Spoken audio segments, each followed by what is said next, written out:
Oh my God, you are in for a treat. I have the amazing, the prolific Rick Najera and his lovely wife, Susie, and we are going to cover all kinds of lovely things. Sí, agarra. Camina. Está esa mulata. Camina. Ay, mamita, camina, anda. Camina. Sale un poquito para acá. Camina.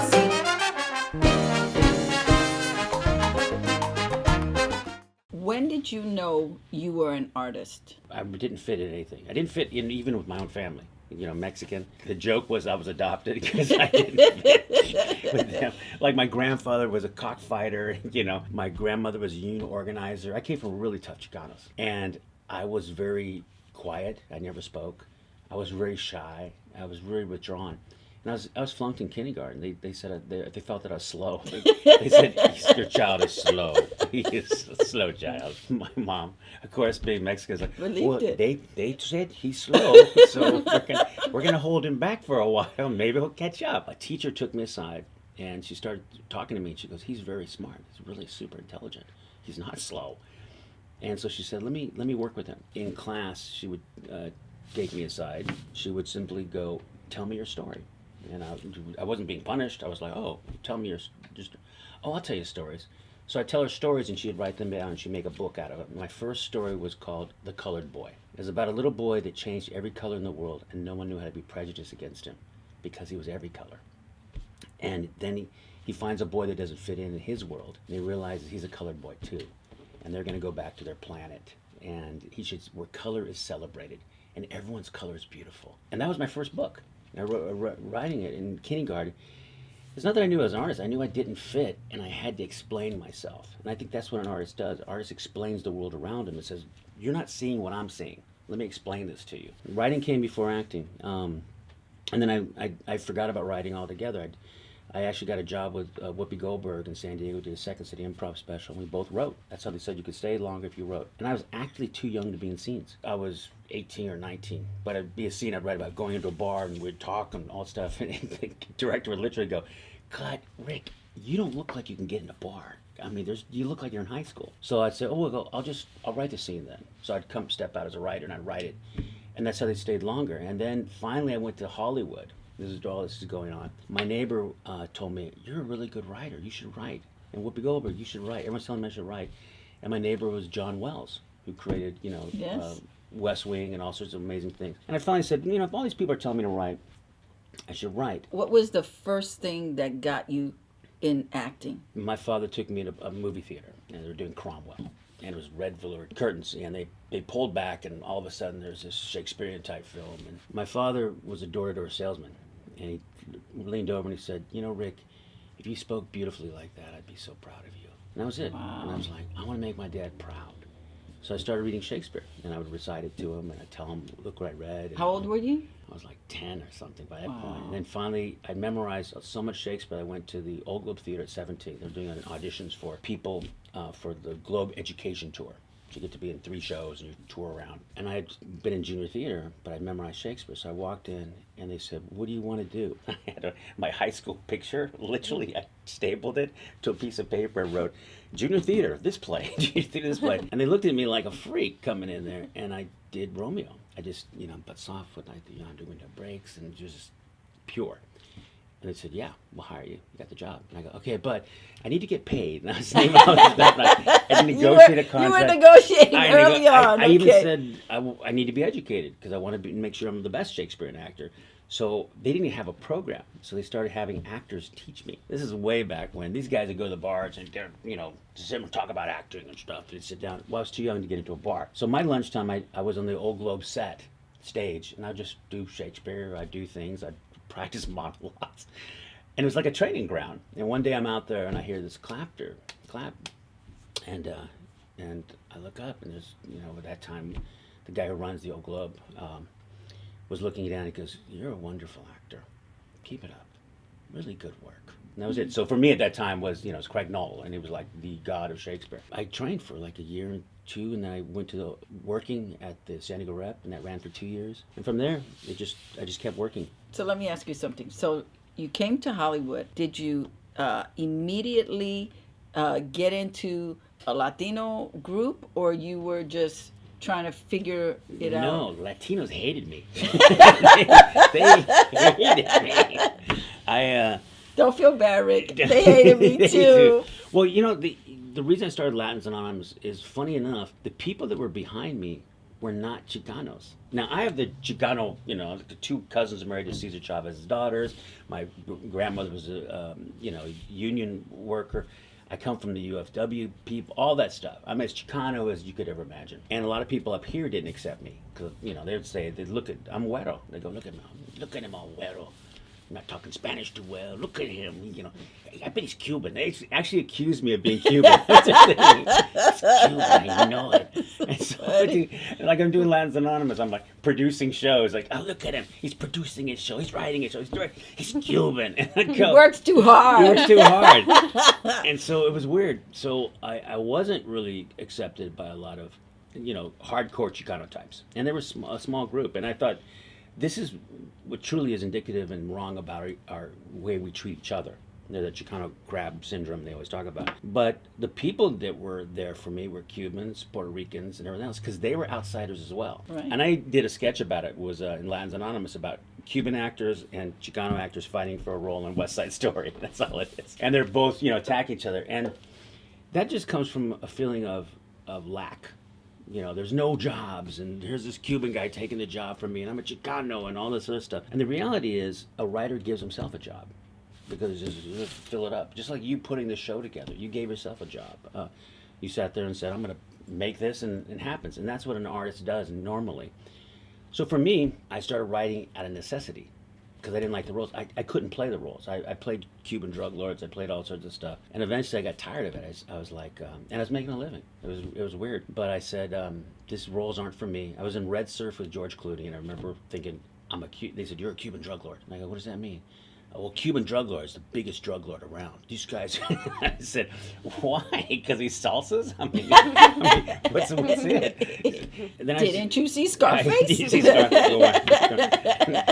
Just shot in America, California, and I'm like, well, all right, I'm a Cuban drug lord in Compton for some odd reason, working with surfers with George Clooney.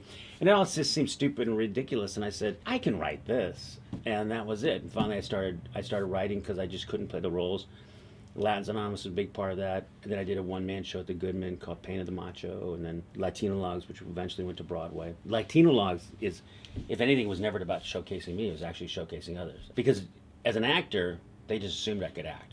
As a writer, it's weird. It's like every reviewer would talk about how great the writing is in Latinologues. And then they say, oh, but Rick Najera is very good. And so that's the other thing, is you get used to going, when you're the writer, they're only thinking of the writing. If you're the act, but when you're both, So I'm gonna come back to Latins Anonymous, because we're talking collaboration. Yeah. And I think that's something we don't discuss a lot. Yeah, Latins Anonymous came from almost two schools. One was the Teatro Campesino school, which was Diane and those groups. And they were more like, we're an ensemble company, we have no identity, we just create this thing. But I came from the school of a writer writes, and the writer's name's on it, and an actor can act, and you can write and act, and you do 1,000 things, but each one should get your share of the praise or condemnation. Your credit, yes. Either way, credit. And so when we started doing Latins Anonymous, the actors in it said, we're not writers, you're a writer, Rick. And if your name's going to be first, it's going to be Rick Najera. And they didn't feel that was fair. And I said, well, you should be all our names. You write this sketch, and you put your name there. And Armando, you're going to write this sketch, you put your name there. It was more that division, and that really freaked them out. And then they got a lot of trouble because we were called Latins Anonymous. And a lot of people, some people, Chicanos would be like, why isn't Chicanos Anonymous? Culture Class is Chicano. And they do this stuff, and I go, wait a minute, only one member of Culture Class is actually Chicano. 2 are not Chicano. And with us, we are 3 groups. One's Colombian, one's Guatemalan, and one's Mexican, and the other one's Mexican. So we actually, pretty much the demographic of what Latino is. And I said, we can't call it anything but Latins Anonymous. And at that time, as weird as it sounds, people did not like the term Latino. Right. Everything had to be Chicano. And I said, not everyone agrees with everything in the Chicano movement, and not everyone wants to be called Chicano. Like, that was a big discussion among ourselves. And I thought, if we're arguing over what we should be called, how powerful are we? I mean, it doesn't matter, because you could call any majority group whatever we want to call them. We're not calling you Russian anymore. We're calling you Soviets. Yeah, okay. But when you're fighting over your name and title, and identity, that's where the comedy lies. From that experience, what did you learn about collaboration that you have been able to take forward? Because as a writer, you've been in a lot of writer rooms. Yeah. And a lot of times you probably have been, I don't want to speak for you, but you probably have been the only Latino in the room. Definitely. And so what do you take with you into those rooms? Because that's supposed to be collaboration. You know, I understand women a lot more from being a Latino in Hollywood. It really sounds weird to say, because with women, when they're very direct, they'll look at them and, oh, she's a B word. When a man's direct, he's very assertive. He's really in control. And I noticed that even with these presidential elections, where now women are running and coming out, they're picking you in things they grab women with. Like, oh, she was mean to her staff. She was not nice. It's like, you wouldn't ever say that to a man. So you actually tend to look at women and go, that's my ally. I understand what she's going. And like a lot of women on writing staffs, the same way. You can't be so direct. So a lot of times as a Latino, I would have to be not as direct as I'd want to be. Like one time I was writing a pilot it was at HBO, and this is a big writer, turns to me and it starts, the scene is this woman's running from love. And so there's a conguero in Central Park playing a conga. He's like, hey, don't run from love, baby. Don't run from love. He's yelling out.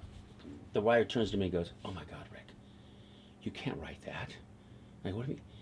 A Puerto Rican man yelling at a white woman running through the park? You know how terrifying that is for her? You know how natural that is? How many times a day that happens? And I'm shocked. And I'm like, what are you talking about? I go, he's like a big conguero man. He's not picking up this large conguero running after her. I go, there's no threat involved at all. And it's the theme of the show, that she is running away from love.